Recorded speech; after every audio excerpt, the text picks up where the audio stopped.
کہ نیٹو کا سول نمائندہ میرے سامنے آ کر اس قسم کی بات کرے گا. اور وہ بات اس نے یہ کی کہ ویسپا 2 پلانٹس لگانا چاہتا تھا پاکستان کے اندر. ویسپا کمپنی جو ہے پاکستان کے اندر 2 پلانٹس وہ لگانا چاہتے تھے. اور army chief general Qamar Javed Bajwa کو نیٹو کے نمائندے نے یہ بتایا کہ آپ کے وزیر خزانہ اسحاق ڈار نے ویسپا کی ایڈمنسٹریشن سے، ویسپا کی انتظامیہ سے کمیشن مانگا. جناب باجوہ کو کس نے بتایا؟ نیٹو کے نمائندے نے. کوئی عمران خان صاحب نے یا تحریک انصاف کے رہنما نے نہیں بتایا کہ اسحاق ڈار کی شکایتیں لگا رہے ہوں. نیٹو کے نمائندے نے بتایا کہ دیکھیں ایک انویسٹمنٹ آ رہی تھی آپ کے ملک میں، تو آپ کے جو وزیر خزانہ ہیں انہوں نے کہا کہ ہمیں تو کمیشن چاہیے. پھر اس کے بعد army chief general Qamar Javed Bajwa نے یہ جو پورا معاملہ تھا یہ پرائم منسٹر ہاؤس میں پرائم منسٹر کے سامنے بھی رکھا کہ کس طریقے سے دیکھیں آپ کا جو وزیر خزانہ ہے یہ غیر ملکی سفارتکاروں اور غیر ملکی سرمایہ کاروں سے کمیشن مانگ رہا ہے، کک بیکس مانگ رہا ہے اور ایک طرح سے بھاری رشوت وصول کر رہا ہے. پھر ہاشمی صاحب ایک نیشنل سیکیورٹی کمیٹی کے اجلاس میں army chief general Qamar Javed Bajwa نے، جہاں اسحاق ڈار بھی موجود تھے، وہاں پر یہ کہا کہ یہ جو آپ نے میٹرو بنائی اسحاق ڈار کی جانب اشارہ کرتے ہوئے، یہ جو آپ نے میٹرو بنائی اور اس کے ساتھ ساتھ یہ جو اورنج لائن ٹرین کا آپ نے پروجیکٹ شروع کیا، تو انہوں نے کہا کہ یہ میٹرو کا کرایہ اگر ہم 240 روپے بھی کر دیں تو تب بھی ہم اس کی کاسٹ پوری نہیں کر سکتے. یہ اورنج لائن بھی ایک ایسا پروجیکٹ ہے جو پاکستان کی معیشت کی کمر توڑ دے گا. جناب باجوہ نے کہا کہ میں قرضوں کے خلاف نہیں ہوں، لیکن یہ جو قرضے لینے تھے ان قرضوں سے کوئی منگلا ڈیم، تربیلا ڈیم جیسا کوئی منصوبہ آپ شروع کرتے تو اس کے ایک کوئی لانگ ٹرم پاکستان کو بینیفٹس ملتے. لیکن یہ جو آپ نے کیا، یہ میٹرو اور اورنج لائن انتہائی مہنگے قرضوں کے اوپر آپ نے یہ بنائی، تو یہ تو پاکستان کبھی بھی اس سے ریکور نہیں ہو سکے گا. یہ بات پھر بعد میں عمران خان صاحب بھی اشاروں کنایوں میں کرتے رہے. بہت سی سفارتی پیچیدگیاں بھی ہوتی ہیں کہ آپ بہت کھل کر بات نہیں کر سکتے. تو جناب باجوہ نے جب یہ بات کہی تو اسحاق ڈار ان کو سر سر کہہ کے پکارتے رہے، اور پھر انہوں نے کہا کہ سر کچھ فیصلے سیاسی بھی ہوتے ہیں. انہوں نے کہا کہ کچھ فیصلے سیاسی ہوتے ہیں جنرل صاحب، سر کہہ کے مخاطب کیا. پاک بحریہ کے سربراہ وہاں موجود تھے اس بریفنگ میں، اس میٹنگ میں، نیشنل سیکیورٹی کمیٹی کی میٹنگ میں، اور پاک فضائیہ کے سربراہ بھی موجود تھے، chairman joint chiefs of staff committee موجود تھے. یعنی انہوں نے سیاسی مفادات کے لیے پاکستان کی اکانومی کو مکمل طور پر کولیپس کروا دیا. اور اورنج لائن کے متعلق پرائم منسٹر کے جو پرنسپل سیکرٹری تھے انہوں نے جناب باجوہ کی بات کی حمایت کی اور یہ کہا کہ یہ اورنج لائن کو سی پیک میں شامل کرنے سے اوور آل جو انٹرسٹ ریٹ ہے سی پیک کے قرضوں کا وہ بہت زیادہ بڑھ گیا، اور یہ فیزیبل نہیں تھا. یہ جو اورنج لائن کا منصوبہ انہوں نے اپنی ذاتی نمود و نمائش کے لیے شہباز شریف نے اور میاں نواز شریف نے اور اسحاق ڈار نے اس وقت شروع کیا تھا. تو اس کا مطلب یہ ہے کہ جناب باجوہ یہ سمجھتے تھے، یہ میں اس وقت کی بات کر رہا ہوں جب اسحاق ڈار وزیر خزانہ تھے، اس سے پچھلے دور میں یعنی میاں نواز شریف کے دور میں، تو جناب باجوہ یہ سمجھتے تھے، شاید خاقان عباسی جب پرائم منسٹر بن گئے اور نیشنل سیکیورٹی کمیٹی کا اجلاس ہوا تو جناب باجوہ نے یہ تمام باتیں ان کے سامنے بھی رکھی، تو ان کا یہ خیال تھا کہ اسحاق ڈار نے معیشت کو تباہ و برباد کر دیا ہے. ان کا یہ خیال تھا کہ ایسے پروجیکٹ شروع کیے گئے کہ جن کے اثر سے یعنی اتنا ان کا بوجھ ہے پاکستان کے اوپر کہ پاکستان کی اکانومی ان سے ریکور نہیں ہو سکے گی. اور جناب باجوہ اسحاق ڈار کو ایک کرپٹ شخص بھی سمجھتے تھے کہ جس نے کمیشن مانگا ویسپا کمپنی کے جو ایڈمنسٹریشن ہے اس سے. تو ایک تو جو ملکی وقار ہے اس کے متعلق پہلے تو جا کے جناب باجوہ سے گواہی لے لیں کہ کس نے ملکی وقار داؤ پہ لگایا. اب دوسری بات کہ میاں نواز شریف یہاں سے جب لندن فرار ہوئے اور اسٹیبلشمنٹ کی مدد سے فرار ہوئے، اسٹیبلشمنٹ نے ان کو فرار کروایا، اور فواد چودھری نے پھر یہ سٹیٹمنٹ بھی دیا کہ جن لوگوں نے میاں نواز شریف کو فرار کروایا اب ان کو مزے آ رہے ہوں گے کہ کس طریقے سے اب میاں نواز شریف اپنے فرار کروانے والوں کے خلاف، اپنے کریٹرز کے خلاف، اپنے بنانے والوں کے خلاف، کیونکہ سب کو پتا ہے کہ میاں نواز شریف کی سیاست اسٹیبلشمنٹ کی گود میں شروع ہوئی تھی. تو فواد چودھری نے کہا کہ دیکھیں اب یہ کس طریقے سے پوری فوج کے خلاف سنگین ترین الزامات لگا رہے ہیں. جناب باجوہ پر آرٹیکل 6 کے تحت غداری کا مقدمہ چلانے کی بات کر رہے ہیں. یہاں تک کہ یہ بھی کہہ رہے ہیں کہ میں کارگل جنگ کے راز کھول دوں گا. پوری دنیا پر یہ تاثر دینے کی کوشش کی انہوں نے کہ کارگل جنگ میں کوئی پاکستان غلطی پر تھا یا اس جنگ میں کوئی پاکستان کو انڈیا سے زیادہ نقصان پہنچا. اور ہاشمی صاحب یہ جو جلسہ تھا گجرانوالہ والا میاں نواز شریف کا، جس میں انہوں نے کہا تھا کہ میں کارگل کے راز کھول دوں گا، اس دن کی تقریر ابھی بھی آپ یوٹیوب پر جا کر دیکھ لیں کہ انڈین چینلز نے میاں نواز شریف کی اس تقریر کو کتنا زہریلا مرچ مسالہ لگا کر ہیڈ لائنز میں شامل کیا. 6-7 دن اس پر تبصرے ہوتے رہے. تو ملکی وقار کو کون نقصان پہنچا رہا تھا؟ میاں نواز شریف. اس وجہ سے کہ صرف ایک مرتبہ عوامی مینڈیٹ کے ذریعے ان کو اقتدار نہیں ملا تھا، عوام نے عمران خان صاحب کو منتخب کر لیا، تو اس وجہ سے انہوں نے ریاست کو بلیک میل کیا، فوجی قیادت کو، پوری فوج کو بلیک میل کیا. اچھا اب آ جائیں فوج کو تقسیم کرنے کی سازش. میاں نواز شریف کا ایک سٹیٹمنٹ ابھی بھی یوٹیوب پر پڑا ہوا ہے، ابھی بھی آپ جا کر دیکھ لیں. ان کے ٹویٹر اکاؤنٹ پر PMLN.org ٹویٹر اکاؤنٹ جو ہے وہاں بھی پڑا ہوا ہے، جہاں انہوں نے کہا کہ پاک فوج کے جوان فوجی قیادت کے غیر آئینی احکامات ماننے سے انکار کر دیں. یہ الفاظ کس نے بولے؟ میاں نواز شریف نے کیمروں کے سامنے واضح انداز میں. شہباز گل نے تو کچھ اور بات کی تھی، آؤٹ آف کانٹیکسٹ اس کو آپ یہ کہہ لیں کہ پلے اپ کیا گیا، لیکن میاں نواز شریف نے تو یہ کہا، نام لے کر کہا تھا. جی نام لے کر کہا، اور یہ کہا کہ افراد اہم نہیں ہیں، ادارے اہم ہوتے ہیں. تو آپ غیر آئینی غیر قانونی آپ اقدامات نہ مانیں. اور پھر سب سے بڑی بات، آپ کو پتا ہے کہ سندھ پولیس کا جو ایشو ہوا تھا مریم نواز کے معاملے پر، کیونکہ مریم نواز کو انہوں نے کوئی فاطمہ جناح بنا دیا، یعنی کراچی میں جو ایشو ہوا تھا کیپٹن صفدر اور مریم نواز کے، تو ظاہر ہے کہ کسی کی بھی چادر اور چار دیواری کا جو ہے وہ ہمیشہ اس کا تقدس کا خیال رکھنا چاہیے. لیکن اس معاملے پر میاں نواز شریف نے اس قسم کا تاثر دیا اور اس قسم کے سٹیٹمنٹ دیے کہ سندھ پولیس نے پاک فوج کے خلاف، رینجرز کے خلاف، ISI کے خلاف، فوجی قیادت کے خلاف بغاوت کر دی ہے. اور انہوں نے یہ کہا کہ جس طرح سے سندھ پولیس کھڑی ہوئی ہے فوج کے خلاف، اسی طرح باقی اداروں کو کھڑے ہو جانا چاہیے اور غیر آئینی اقدامات کی مذمت کرنی چاہیے. حالانکہ اس میں کوئی یہ نہیں تھا کہ سندھ پولیس کوئی فوج کے خلاف کھڑی ہو گئی تھی. اور آپ کو یاد ہوگا کہ اس وقت نریندر مودی کا جو سوشل میڈیا سیل ہے اس پر اس قسم کی مضحکہ خیز تصویریں وائرل کی گئیں کہ فوج کے درمیان اور سندھ پولیس کے درمیان جھڑپیں شروع ہو گئی ہیں اور کراچی میں اور سندھ میں حالات بڑے خراب ہو گئے ہیں. تو اس سچویشن کو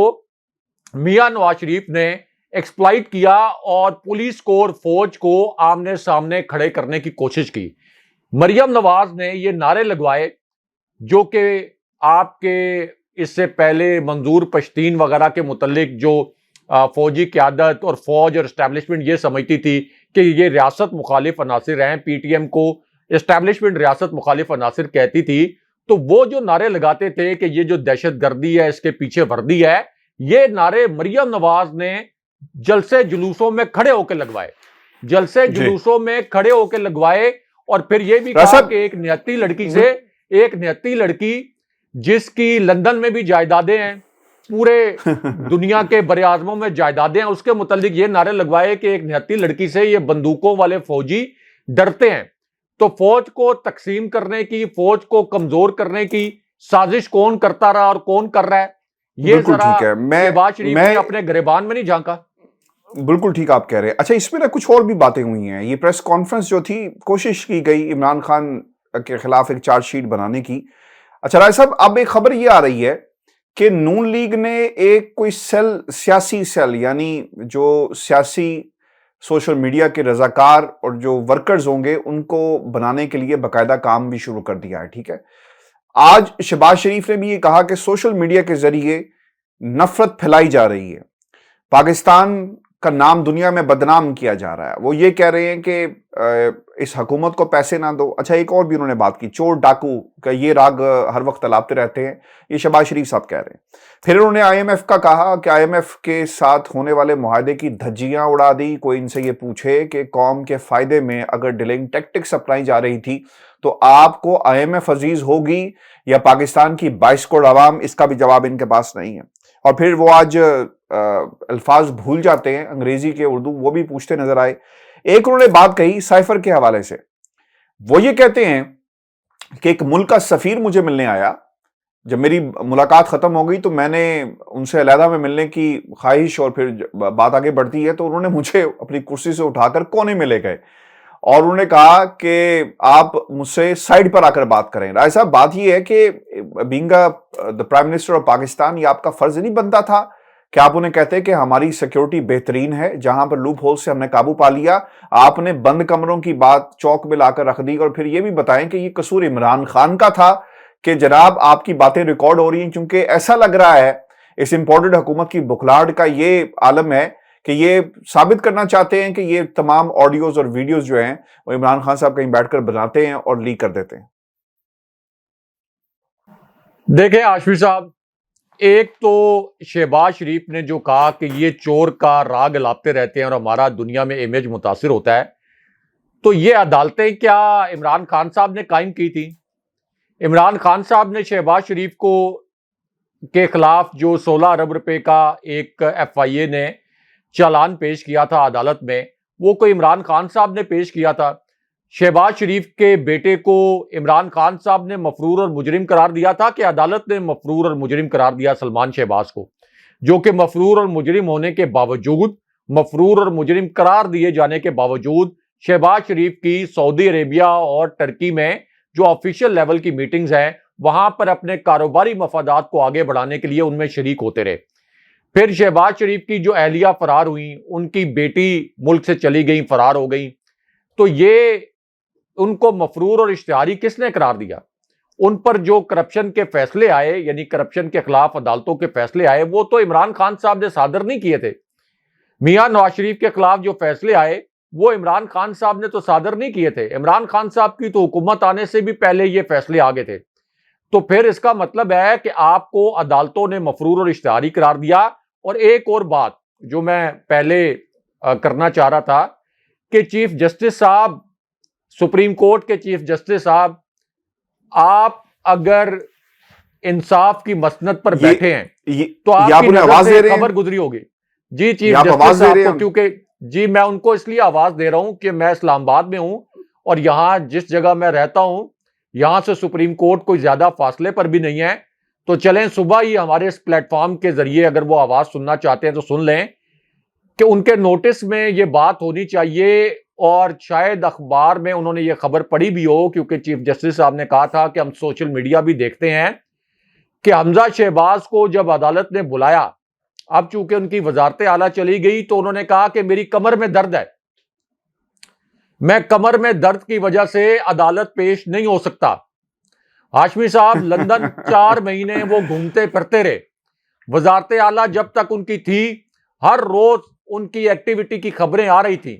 الیکشن رگ کرنے کے لیے ادھر سے ادھر وہ گھومتے رہے, لیکن اب اپنے کیس میں انہوں نے کہا کہ میری کمر میں درد ہے. تو چیف جسٹس صاحب یہ کس قسم کا انصاف ہے اور کس قسم کا یہ قانونی نظام ہے کہ جہاں کسی قسم کا کوئی نوٹس نہیں لیا جاتا. حمزہ شہباز اس وجہ سے کمر درد کا بہانہ لگا کر عدالت سے استثناء حاصل کر لیتے ہیں کہ وہ شہباز شریف کے بیٹے ہیں, ایک ایسے خاندان کے چشم و چراغ ہیں جس کے اوپر کرپشن کے الزامات ہیں, اور عدالتوں نے یہ کہا کہ انہوں نے منی لانڈرنگ کی. اس کا مطلب ہے منی لانڈرنگ کر کے انہوں نے اتنا پیسہ بنا لیا, اتنا اثر و رسوخ بنا لیا, اتنے بڑے مافیا بن گئے عدالت کے بقول اور سپریم کورٹ کے بقول سسیلین مافیا اور گاڈ فادر, کہ اب ان کو عدالتیں بلاتی ہیں تو وہ یہ کہتے ہیں ہماری کمر میں درد ہو گیا. تو ان کو عدالتیں کوئی نوٹس نہیں لیتی, کوئی سپیریئر کورٹ نوٹس نہیں لیتی. تو چیف جسٹس بندیال صاحب آپ سے اس قوم کی بڑی امیدیں تھیں اور بڑی امیدیں ہیں. آپ نے کہا تھا کہ ہم کیسز نمٹا کے جائیں گے یا جو زیر التوا کیسز ہیں ان میں کمی کر کے جائیں گے. آپ نے اپنی عدلیہ کے 130ویں نمبر سے نیچے ہونے پر تشویش کا اظہار بھی کیا تھا، لیکن اب آپ کو شاید اندازہ ہو گیا ہو کہ پاکستان کی عدلیہ کیوں 130ویں نمبر سے نیچے ہے، اور یہ کوئی پرانی بات نہیں ہاشمی صاحب، 24 گھنٹے پہلے کی بات ہے کہ حمزہ شہباز نے عدالت میں اپنے وکیل کے ذریعے یہ عذر پیش کیا کہ میری کمر میں درد ہو گیا. یعنی شہباز شریف کی کمر میں بالکل بھی ہر روز درد ہو جاتا تھا جب ان کو عدالت بلاتی تھی، اب ان کی کمر میں درد نہیں ہوتا. تو کس طریقے سے اس جی ملک کے عوام کو بیوقوف بنایا ہوا ہے، بھیڑ بکریاں بنایا ہوا ہے، کس طریقے سے ان کو ہمارے پر مسلط کیا ہوا ہے. تو اس لیے یا تو چیف جسٹس صاحب تمام جیلوں کے دروازے کھلوا دیں، سپریم کورٹ، ہائی کورٹس، جو لوور کورٹس ہیں ان کو بند کروا دیں، ان پر تالے لگوا دیں تاکہ لوگوں کے دل نہ جلیں کہ انصاف کا معیار ایک جی نہیں ہے. یہاں پہ کوئی جو آپ کا گٹر کا ڈھکن ہے وہ اگر کوئی چوری کر لے ہاشمی صاحب،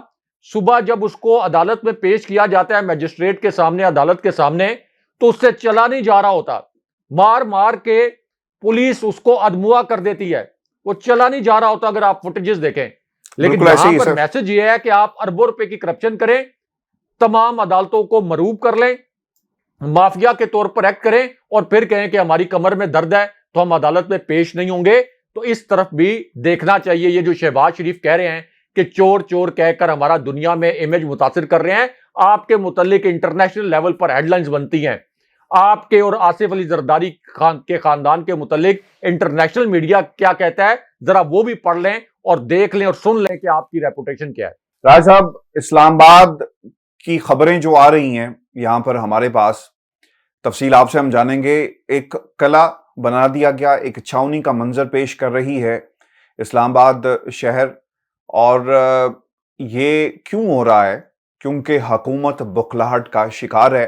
ابھی عمران خان نے اعلان نہیں کیا کہ وہ اسلام آباد کی طرف کب مارچ کریں گے اور کس تاریخ کو وہ آ رہے ہیں. بخلاہٹ کے نتیجے میں بہت سارے انتظامات اور حفاظتی بند جو ہیں وہ باندھے جا رہے ہیں. ایک کابینہ کا اجلاس ہوا اور اس اجلاس کے اندر لانگ مارچ کے حوالے سے اہم فیصلے کیے گئے ہیں. اور یہ جو اندر کی خبر آئی ہے اس کے مطابق جو خبریں رپورٹ بھی ہوئی، فیصلہ کیا گیا کہ فسادیوں کے ساتھ قانون کے مطابق آہنی ہاتھوں سے نپٹا جائے گا. وفاقی دارالحکومت پر یلغار کی ہرگز اجازت جو ہے وہ نہیں دی جائے گی. یعنی پوری پاکستان تحریک انصاف کو اور جو لوگ اپنے ملک کو بچانے آئیں گے انہیں فسادی کا اس کابینہ کی میٹنگ جو 75 رکنی کابینہ ہے اس نے یہ لقب جو ہے وہ دیا ہے. یہ لانگ مارچ سیاسی نہیں بلکہ سازش کی پیداوار ہے. اس سازش کو قانون کی طاقت سے کچلنا بہت ہی ضروری ہے. پاکستان کی آدھی عوام عمران خان کے ساتھ کھڑی، انہیں سیاسی نہیں سمجھتے، یہ سازش قرار دے رہے ہیں. اور پھر شرکا نے اس پر بھی اتفاق کیا کہ بیرونی سازش کی سازش رچانے والے تمام کردار بے نقاب ہوں گے. راج صاحب، یہ تو خیر ایک سٹیٹمنٹ جاری کیا گیا اور کابینہ کا اجلاس، جعلی کابینہ کا ایک جعلی اجلاس ہوا ہے. اب آپ اسلام آباد میں موجود ہیں، کیا دیکھ رہے ہیں ریڈ زون کے اندر کیا کچھ ہو رہا ہے؟ ان سے تو یہ کسان نہیں سنبھالے گئے تھے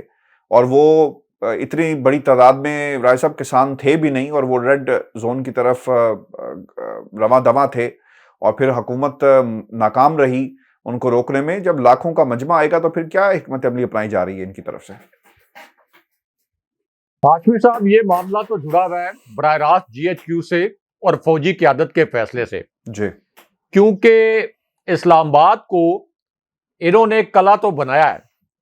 یعنی جو آپ کا ریڈ زون ہے، ریڈ زون کے پار آپ کی تمام حساس عمارتیں ہیں. سپریم کورٹ کی عمارت ہے، پارلیمنٹ ہے، پرائم منسٹر ہاؤس ہے، پرائم منسٹر آفس ہے، ایوان صدر ہے، دفتر خارجہ ہے، آپ کے غیر ملکی سفارت خانے ہیں، ریڈیو پاکستان کی عمارت ہے، پی ٹی وی کی بلڈنگ ہے. اب وہاں پر اگر آپ جا کر دیکھیں، بطور صحافی میں نے بھی وہاں پر جا کر دیکھا کہ وہاں پر کنٹینرز کا ایک پہاڑ ابھی سے کھڑا کر دیا گیا. دوسرا، جو آپ کا سرینا چوک سے راستہ ریڈ زون کی جانب جاتا ہے، وہاں بھی سڑکوں کی سائیڈ پر درجنوں کنٹینرز ابھی سے انہوں نے کھڑے کر دیے ہیں. اور فیض آباد جو مرکزی راستہ ہے پنجاب سے اسلام آباد میں داخل ہونے کے لیے، یعنی راولپنڈی سے اسلام آباد میں داخل ہونے کے لیے، راولپنڈی چونکہ پنجاب کا حصہ ہے، تو وہاں بھی درجنوں کنٹینرز انہوں نے پہنچا دیے. لیکن ہاشمی صاحب، اس میں جی ایچ کیو سے جو ریلیٹڈ معاملہ ہے وہ یہ ہے کہ ایف سی اور رینجرز کو طلب کیا ہے انہوں نے عمران خان صاحب کا لانگ مارچ روکنے کے لیے اصل میں جو پاکستانی عوام اس لانگ مارچ میں شرکت کے لیے آئیں گے ان کو ایف سی اور رینجر جو فوج کا حصہ ہیں ان کے ذریعے روکنے کا انہوں نے پلان بنایا ہے. 30,000 کے قریب انہوں نے نفری جو ہے لڑائی کا پروگرام ہے. لڑائی کا پروگرام جی لڑائی کا. اور پھر یہ کہہ رہے ہیں کہ آرٹیکل 245 کے تحت رانا ثناء اللہ نے یہ بھی اعلان کر دیا کہ ہم فوج کو بھی طلب کریں گے. تو اس کا مطلب تو یہ ہے کہ فوجی قیادت کو یقیناً اس بات کا ادراک ہوگا کہ اگر اس لانگ مارچ کے دوران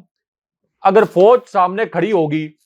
کیونکہ رانا ثناء اللہ کا تو پلان یہ ہے کہ تحریک انصاف کے لوگوں پر تشدد کیا جائے، تو وہاں پر فوج، رینجر اور ایف سی کھڑی ہوگی تو پھر تو یہ ایک بہت ہی بڑی بدگمانی، بہت بڑی غلط فہمی پیدا ہو جائے گی. اگر فوج وہاں پر پولیس کا ساتھ نہیں بھی دیتی، یعنی کوئی تشدد کے اندر شامل نہیں بھی ہوتی، ویسے کوئی بھی فوج اپنے لوگوں پر تشدد نہیں کر سکتی، اپنے لوگوں کے سامنے کھڑی نہیں ہو سکتی. یہ پوری دنیا کی ہسٹری ہے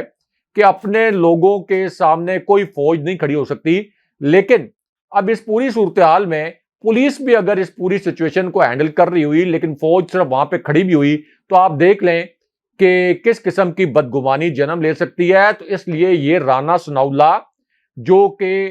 فوج کے کوئی ہمدرد نہیں ہے بلکہ فوج کے خلاف سب سے زہریلے بیانات دینے والے ہیں، ان کو ایک شٹ اپ کال اب آنی چاہیے. کیونکہ ایک تو ان کے پاس مینڈیٹ نہیں ہے، جعلی مینڈیٹ، اور فوج کے ذیلی ادارے اے این ایف نے ان کے اوپر منشیات کا کیس بنایا تھا، اور اے این ایف ابھی بھی کہتی ہے کہ منشیات کا کیس ان کے اوپر ٹھیک تھا. یعنی فوج کا ذیلی ادارہ ہی کہتا ہے کہ ان کے اوپر منشیات کا کیس ٹھیک تھا. تو ان کو کیسے اجازت دی جا سکتی ہے کہ یہ عام لوگوں کو اور فوج کو آمنے سامنے کھڑا کریں؟ تو اس لیے یہ بہت ضروری ہے کہ ان کی یہ جو ریکویسٹ ہے یا آپ یہ کہہ لیں ان کی جو سازش ہے اس کو ناکام بنایا جائے. کیونکہ ہمیں یہ بھی پتا ہے کہ اس سے پہلے جو تحریک لبیک کا دھرنا ہوا تھا فیض آباد میں، تو اس میں army chief general Qamar Javed Bajwa نے، شاہد خاقان عباسی اس وقت پرائم منسٹر تھے، تو ان کو فون کیا تھا اور کہا تھا کہ ان کے اوپر تشدد نہ کیا جائے، یہ جو مظاہرین ہیں، اور یہاں پر کوئی اس قسم کی تشدد کی صورتحال نہ پیدا کی جائے کیونکہ یہ قومی ہم آہنگی کے خلاف ہوگا اور اس سے تفرقہ بڑھے گا، انتشار بڑھے گا، لوگوں میں نفرتیں بڑھیں گی. تو اب تو ہاشمی صاحب کے پی اور پنجاب دونوں جگہوں پر عمران خان صاحب کی حکومت ہے. آزاد کشمیر سے بھی لوگ آئیں گے، گلگت بلتستان سے بھی آئیں گے، وہاں بھی عمران خان صاحب کی حکومت. کراچی کا شہری علاقوں کا مینڈیٹ عمران خان صاحب کے پاس. عمران خان صاحب ملک کے سب سے بڑے لیڈر ثابت ہو چکے ہیں. اتنی بڑی تعداد میں 14 کروڑ کے قریب عوام عمران خان صاحب کے ساتھ پوری طرح کھڑے ہیں. تو اس پوری صورتحال میں کیا فوج یہ چاہے گی یا فوج کے لیے یہ کوئی مناسب صورتحال ہوگی کہ وہ عوام کے سامنے کھڑی ہو جائے؟ اس لیے اس امپورٹڈ حکومت کی ان چالوں کو سمجھنا ہوگا اور ان کو ایک شٹ اپ کال دینی ہوگی کہ یہ آپ کا ایک سیاسی مسئلہ ہے، آپ اس کو جس طرح سے ہینڈل سیاسی طریقے سے کرنا چاہتے ہیں کریں، لیکن فوج کو اس معاملے سے دور رکھیں. رائے صاحب، مریم نواز کی لندن میں لینڈنگ اور پھر یہاں پہ ایک تماشا بھی ہوا ہے، اور مریم نواز لندن آنے کا ان کا بنیادی مقصد یہ تھا کہ اپنے والد محترم کی عیادت کر سکیں. 3 برس ہو گئے، بلکہ 4 برس پہلے وہ برطانیہ سے گئی تھی، اس کے بعد 3 برس ہو گئے. ملاقات ان کی نواز شریف کے ساتھ جیل میں ہوئی اور وہ پاکستان سے برطانیہ نہیں آ سکی تھی. لیکن اب جب انہیں پاسپورٹ پلیٹ میں رکھ کر دیا گیا اور ٹکٹ دی گئی تو انہوں نے پرواز بھری، لندن آ کر رکی ہیں. اور اب یہ کہا جا رہا ہے کہ اہم فیصلے ہوں گے، اور کچھ سوالات بھی ان کی جو لاسٹ پریس کانفرنس تھی اس میں کیے گئے،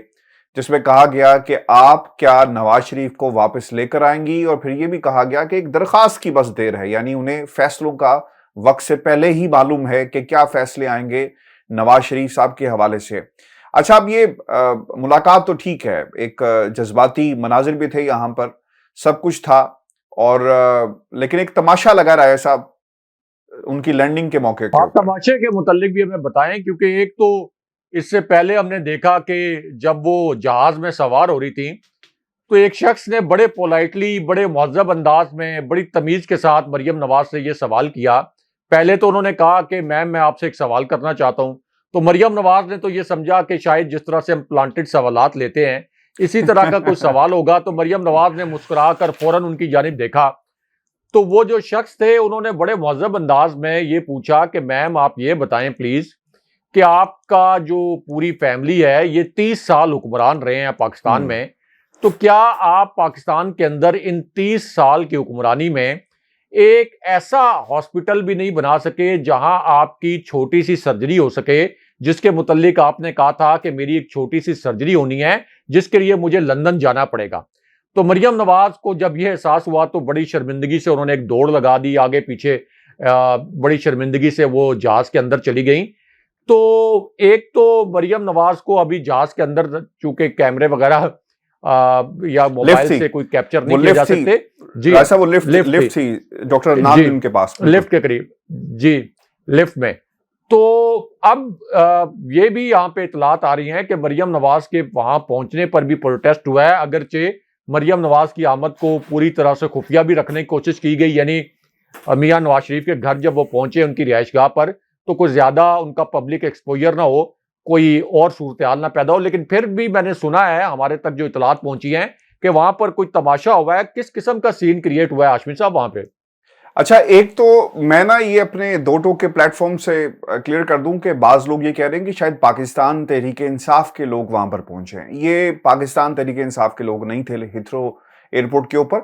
یہ ہم پاکستانی تھے، اور یہ وہی بچے ہیں، یہ میں بڑی ذمہ داری سے کہہ رہا ہوں راجہ صاحب، یہ بچے تھے، اور ان بچوں نے جنہوں نے مریم اورنگزیب کو ماربل آرچ کے باہر ایک کافی شاپ کے اندر روکا تھا، یہ وہی لوگ تھے، وہی بچے تھے، اور یہ ان کا آمنا سامنا ہوا ہے پاکستان مسلم لیگ نون کے لوگوں کے ساتھ۔ اطلاعات یہ ہیں جو وہاں سے آئی کہ کافی دیر مریم نواز اندر رہی، اور نون لیگ کے ورکرز کی یہ کوشش تھی جہاں پر کہ وہ لوگ جو عام آدمی، عام پاکستانی ہیں، ہیتھرو کے اوپر احتجاج کر رہے تھے، ان کی شکلیں دیکھ کر انہیں ریکگنائز کیا، ان کو وہاں سے ہٹایا جائے۔ مریم باہر نہیں آئی، اور پھر یہ بھی دیکھا کہ کچھ ویڈیوز سوشل میڈیا کے اوپر، اور پھر جن لوگوں سے میری بات ہوئی وہاں پر نعرے بازی ہوئی، اور اس نعرے بازی کا ہدف جو ہے وہ مریم نواز صاحبہ تھی، نواز شریف صاحب تھے، اور کافی زیادہ حالات جو ہے وہاں پر خراب بھی ہو گئے۔ اور پھر میری اطلاعات کے مطابق پولیس وہاں پر پہنچی ہے، جو ایئرپورٹ سیکیورٹی غالباً کے لوگ ہوتے ہیں، انہوں نے ان تمام یہ جو بچے تھے ان کو وہاں سے ہٹایا، اور پھر ہٹانے کے بعد مریم نواز جو ہیں انہیں لے کر جو ان کے بھائی حسن نواز تھے، باقی جو لوگ تھے غالباً وہ ایون فیلڈ گئے، لیکن ایون فیلڈ کے باہر بھی میری اطلاعات ہیں کہ کچھ لوگ پہنچے ہیں، اور وہاں پر بھی پاکستان مسلم لیگ نون کے ورکرز کا آمنا سامنا ہوا ہے۔ اب رائے صاحب یہ باتیں تو بالکل اب غیر اسے کیا کہنا چاہیے کہ اب اتنی ریلیونٹ نہیں رہی کہ شہباز شریف، نواز شریف اور نواز شریف کی پوری فیملی کہیں پر بھی نظر آئے گی، لوگ اکٹھے ہو کر انہیں برا بھلا نہ کہیں، چونکہ پاکستانی جو اوورسیز ہیں وہ جب بھی ان کو دیکھتے ہیں تو یقیناً غم و غصہ پایا جاتا ہے۔ آپ انہیں دیکھنے کے بعد ان کے اوپر لیبل لگا دیتے ہیں کہ جناب یہ پاکستان تحریک انصاف کے لوگ ہیں، نہیں، ایسا نہیں ہے، یہ عام پاکستانی تھے۔ نہیں، دوسرا ان سے دیکھیں نا، ووٹ کا حق بھی چھین لیا ہے، بالکل چھین لیا، ان کے ڈالر، ان کے پاؤنڈز تو اچھے لگتے ہیں ان کو، تو ووٹ کا حق بھی چھین لیا، ان کے ریال، ان کے درہم تو ان کو اچھے لگتے ہیں،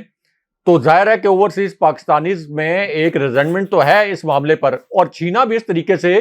کہ ان کو ووٹ کا حق دے دیا گیا تھا پارلیمنٹ کے ذریعے، بالکل باقاعدہ انتخابی اصلاحات کے ذریعے ایک قانون پاس ہوا تھا، لیکن یہ کتنا ظالمانہ اقدام ہے کہ انہوں نے اوورسیز پاکستانی سے ووٹ کا حق ہی چھین لیا۔ تو یہ بھی ایک غم و غصہ ہے، اور جب غم و غصہ اس طرح کے معاملات پر ہوں تو پھر یہ احتجاج وغیرہ ہوتا ہے، اس کے اوپر ان کو کوئی گلا شکوہ ان کا بنتا نہیں ہونا چاہیے، بلکہ روکنے کی اگر آپ کوشش بھی کریں تو کتنوں کو روک لیں گے، چونکہ یہ ینگسٹرز ہیں، اور جتنا آپ انہیں دبائیں گے یہ اتنا ہی ابھر کر دوبارہ سامنے آئیں گے۔ اور یہ احتجاج جو ہے نا رائے صاحب، جتنے دن میری جو اسیسمنٹ ہے، میں نے پہلے بھی یہ کہا تھا کہ کابینہ آ رہی ہے پوری شہباز شریف کی، تو لوگ احتجاج کریں گے، سیاسی جماعت تو غائب ہے یہاں پر، لیکن لوگ احتجاج کریں گے، اور مریم جب تک لندن میں موجود ہیں، جب بھی لوگوں کو موقع ملے گا وہ جا کر ضرور جو ہے وہ احتجاج کریں گے۔ اور ایسا یہ وہی بات ہے جو آج اوورسیز پاکستانیوں کی ہمارے صدر پاکستان نے بھی کہی، جو مشترکہ اجلاس تھا، اور اس میں بھی انہوں نے نقطہ اٹھایا کہ اوورسیز پاکستانیوں کو ووٹ کا حق جو ہے وہ دینا چاہیے تھا، ای وی ایم کا معاملہ ہونا چاہیے تھا، لیکن آپ کو معلوم ہے کہ جو کچھ اوورسیز پاکستانیوں کے ساتھ زیادتیاں ہوئی ہیں، اور شہباز شریف کس منہ سے باہر کی دنیا سے پیسے مانگتے ہیں، کیونکہ ایک اعتماد نہیں ہے اوورسیز پاکستانیوں کو کم از کم اس حکومت کے اوپر۔ ویورز، یہ آج کا ہمارا شو تھا۔ اپنے کمنٹ ضرور بھیجیے گا، چینل کو سبسکرائب کرنا مت بھولیں۔ اجازت دیجیے، اللہ نگہبان۔ اللہ نگہبان۔